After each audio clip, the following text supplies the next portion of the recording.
guys! Baguhan ka lang ba sa YouTube katulad ko? Ngayon guys, isi-share ko sa inyo kung saan pwedeng kumuha ng non-copyrighted music para sa ating mga video. So una, pupunta tayo sa YouTube app. Isi-search natin ang audio library. So ayan na. So ayan guys, ito yung hahanapin natin. So, maraming pagpipilian dito guys. Ayan. So, ang audio library po ay, ang may-ari po nito is si YouTube din. So, itry natin ito.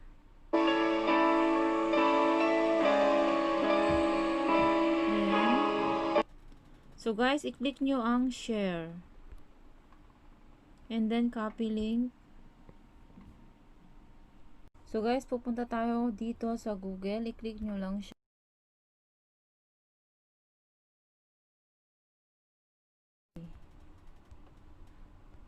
And then, enter.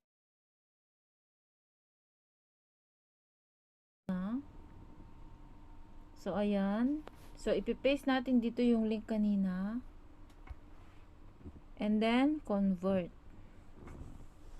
So, ayan guys. Pag po na-download nyo na siya, automatically nasa media files na po siya.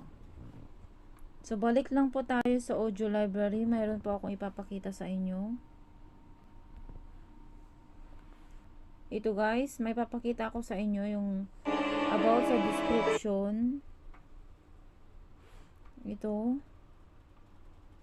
So, may nakalagay dito guys. You're free to use this song in any of your YouTube videos.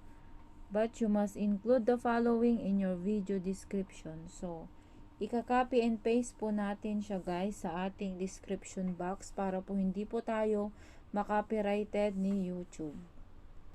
So guys, sana may natutunan na naman kayo sa aking video tutorial. Kung bago ka lang dito sa aking channel, just click the subscribe button and hit the notification bell para po updated kayo sa aking mga videos. See you guys!